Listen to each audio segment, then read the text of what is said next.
Hello students, कैसे हैं आप सब। Good morning all of you. A very very very happy new year to all of you. तो first of all मैं आप लोग को सॉरी बोलना चाहूंगी क्योंकि कुछ दिन हो गया मैं थोड़ा बिजी रह गई थी अपनी पर्सनल काम से, तो इसीलिए मैं आप लोग के लिए कोई क्लासेस नहीं ले पाई, इसलिए I am very very very sorry. But मैं आगे से कोशिश करूंगी एवरी इंटरवल में, जैसे कि 2-3 दिन इंटरवल में जैसे कि मैं आप लोग के लिए क्लासेस ला रही थी उसी हिसाब से मैं आप लोग के लिए क्लासेस लाऊंगी। एंड मैं कोशिश करूंगी कि मेरा वीडियोस आप लोग को ज्यादा से ज्यादा फायदा दे सके।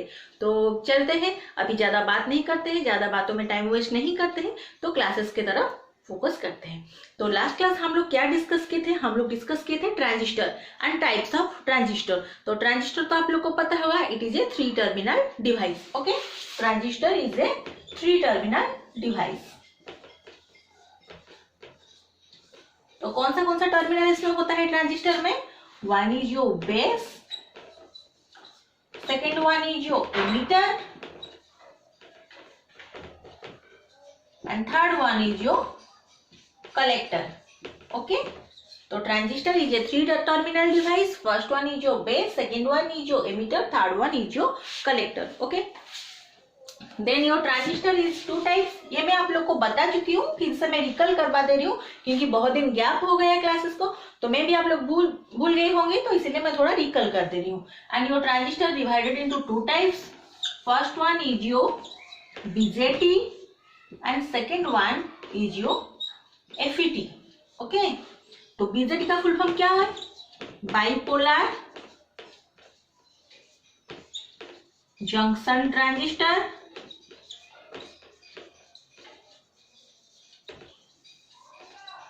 And your FET, field effect transistor. Field effect transistor. Okay, got it? Transistor is a 3 terminal device and those 3 terminals are your base, emitter and collector. And transistor is divided into 2 types. First one is your BJT and second one is your FET. Your BJT is bipolar junction transistor, FET is your field effect transistor. Okay, तो इसको हम लोग bipolar क्यों बोलते हैं? Because BJT is divided into 2 types.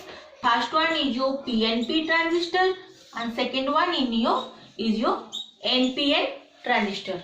Okay, clear?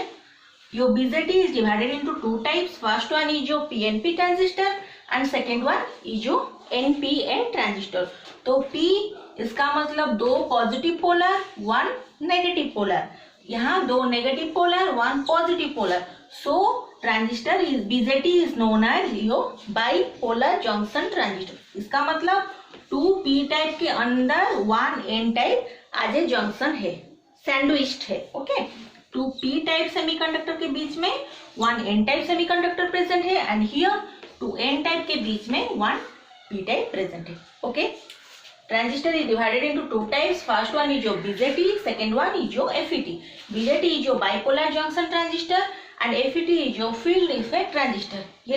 ये सब हम लोग ऑलरेडी डिस्कस कर चुके हैं। ओके, एंड यो बाइपोलर इसको हम लोग क्यों बोलते हैं? जो BJT का PNP ट्रांजिस्टर NPN ट्रांजिस्टर है उसमें बाइपोलर रहता है। जैसे कि बाइपोलर, कौन सा bipolar? P, 2 P type semiconductor 1 N type semiconductor, तो ये एक जंक्शन क्रिएट हुआ है।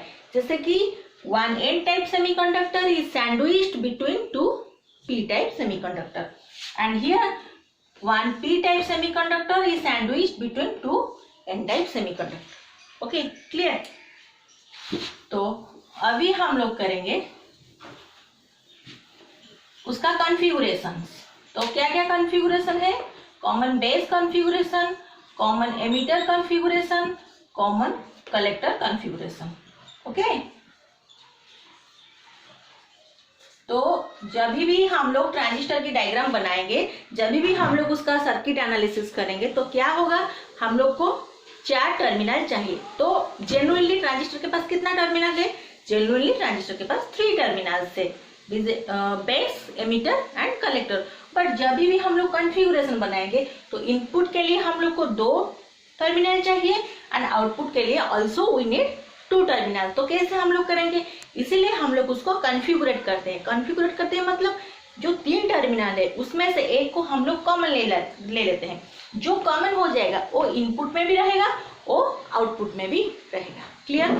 नॉर्मली ट्रांजिस्टर के पास, बेसिकली ट्रांजिस्टर के पास 3 टर्मिनल होता है. Okay, base, emitter, collector. Okay, clear. तो जब भी हम लोग सर्किट एनालिसिस करते हैं ट्रांजिस्टर का, तो क्या होता है, उसमें हम लोग को 4 टर्मिनल चाहिए. तो हम लोग के पास तो 4 नहीं है, तो क्या करेंगे, कहाँ से लाएंगे जो चौथा टर्मिनल. तो क्या होता है, उस समय हम लोग एक टर्मिनल को, इस कंडीशन में एक टर्मिनल को हम लोग कॉमन बना देते हैं. जो कॉमन बन गया वो इनपुट जंक्शन में भी रहेगा, वो आउटपुट जंक्शन में भी रहेगा. तो मैं उसको दिखाऊंगी आप लोग को, सर्किट बना के मैं दिखाऊंगी आप लोग को. तो पहले हो गया हम लोग का common base configuration, second one is your common emitter configuration and third one is your common collector configuration. Okay, clear. Then अभी हम लोग देखेंगे कॉमन बेस कॉन्फ़िगरेशन. देखिए,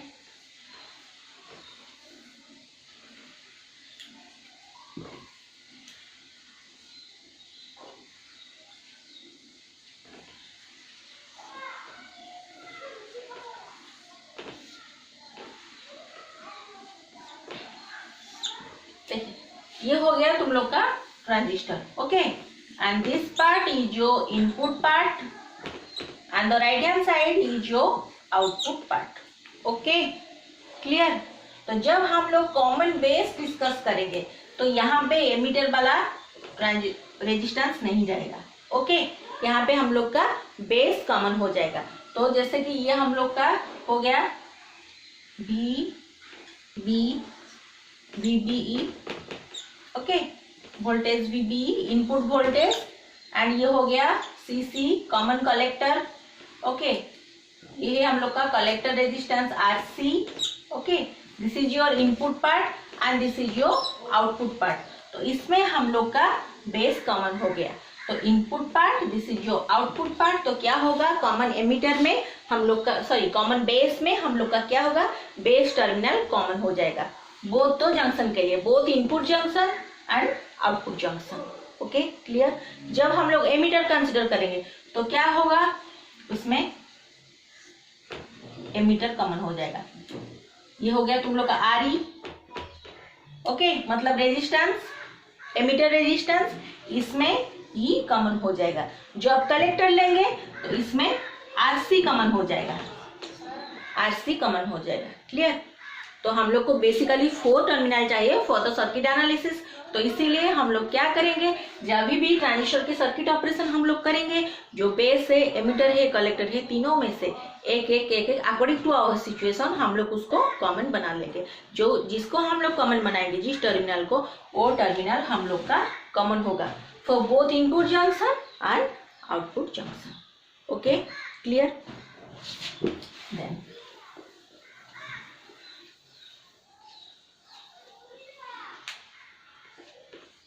अभी हम लोग करेंगे एक छोटा सा सर्किट एनालिसिस करेंगे. Okay,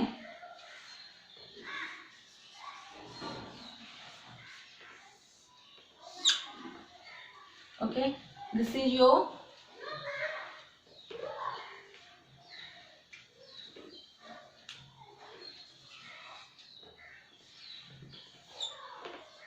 VBE. यहाँ पे बेस वोल्टेज है, ये है आप लोग का RC. Okay, and this is your VCE. Okay, clear. तो जब हम लोग इनपुट में KVL अप्लाई करेंगे, क्या अप्लाई करेंगे, KVL, किरचॉफ्स वोल्टेज लॉ. जब हम लोग इनपुट में KVL अप्लाई करेंगे तो क्या होगा, तो यहाँ पे होगा RB. देखिए, तो क्या होगा जब हम लोग KVL अप्लाई करेंगे, this is your input loop and this is your output loop. तो क्या होगा, इनपुट लूप में क्या होगा, यहीं पर लिख देती हूँ, आप लोग को दिखाई देगा अच्छे से. VCC minus IBRB minus VBE is equal to 0. आप लोग को पता है KVL कैसे अप्लाई होता है, ये तो सबको पता ही होगा. तो VCC minus IBRB minus VBE is equal to 0.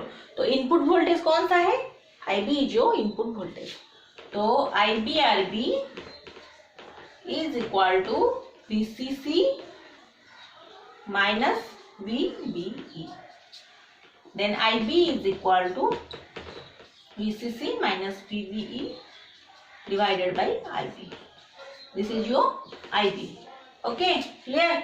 जब हम लोग इनपुट लूप में केवीएल अप्लाई करेंगे तो इक्वेशन क्या बनेगा, VCC minus IBRB minus VBE is equal to 0. Okay is equal to 0. तो उसमें क्या होगा, तो IBRB is equal to VCC minus VBE, then IB is equal to VCC minus VBE divided by RB. Okay clear. Then तो अगर आप लोग को इसी के ऊपर प्रॉब्लम दिया जाएगा, जैसे कि आप लोग को वैल्यू कुछ दिया जाएगा, तो VCC का वैल्यू दिया जाएगा, RB का वैल्यू दिया जाएगा, तो आप लोग को पूछा जाएगा कि VB का वैल्यू भी दिया जाएगा. तो नॉर्मली याद रखिए एक चीज, VB का वैल्यू हम लोग को क्वेश्चन में नहीं दिया जाता है, तो उस समय हम लोग क्या करते हैं, VB का वैल्यू 0.7 एज्यूम कर देते हैं. ओके क्या एज्यूम करते हैं, 0. जिस क्वेश्चन में हम लोग को VB का वैल्यू मेंशन नहीं होगा उस क्वेश्चन में हम लोग क्या करेंगे, VB का वैल्यू 0.7 एज्यूम कर लेंगे. तो हम लोग को अगर क्वेश्चन में दिया जाएगा find out the input current, तो हम लोग क्या करेंगे, ऐसे सर्किट दिया जाएगा, हम लोग सर्किट बना लेंगे. अगर क्वेश्चन में सर्किट दिया है इट्स ओके, अगर नहीं दिया हुआ तभी भी इट्स ओके, आप लोग खुद से सर्किट बना लेना.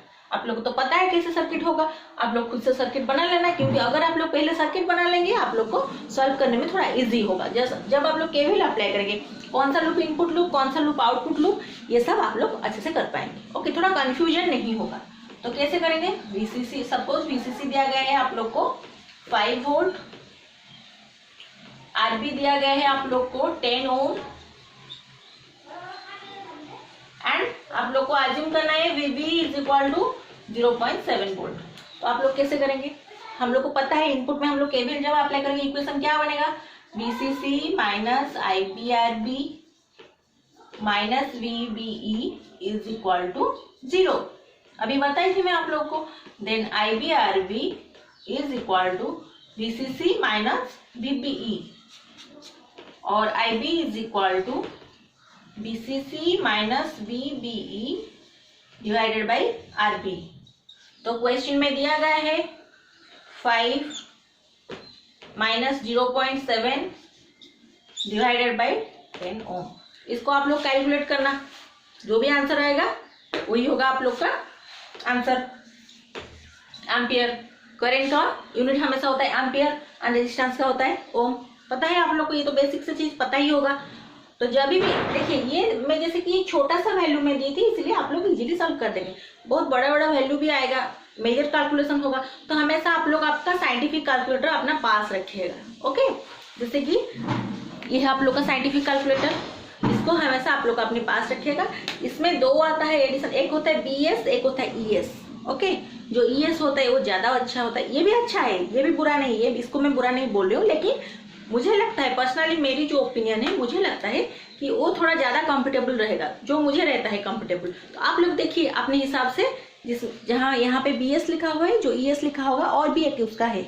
ओके तो दोनों सेम ही काम करता है, लेकिन मुझे थोड़ा वो कंफर्टेबल लगता है. अगर आप लोग को ये कंफर्टेबल लगता है तो भी ओके, आप लोग इसको ले सकते हैं. अगर आप लोग को वो कंफर्टेबल लगता है आप लोग उसको भी ले सकते हैं. ओके जैसे आप लोग, हम लोग को सिर्फ कैलकुलेशन ही करना है, जो आप लोग को कंफर्टेबल है आप लोग उसी हिसाब से कैलकुलेटर ले लेंगे, एक साइंटिफिक कैलकुलेटर, तो अच्छे से इजीली सॉल्व कर पाएंगे. ओके तो अभी हम लोग डिस्कस किए इनपुट लूप, नेक्स्ट क्लास में हम लोग डिस्कस करेंगे आउटपुट लूप. ओके अगर वीडियो आप लोग को पसंद आया तो मेरे चैनल को लाइक कीजिए, शेयर कीजिए एंड सब्सक्राइब कीजिए. अगर कुछ भी डाउट्स रहा आप लोग मुझे कमेंट सेक्शन में पूछ सकते हैं, और मैं ज्यादा से ज्यादा कोशिश करूंगी आप लोग के लिए अच्छे वीडियोस ला पाऊंगी और आप लोग के डाउट क्लियर कर पाऊंगी. जय हिंद, जय भारत.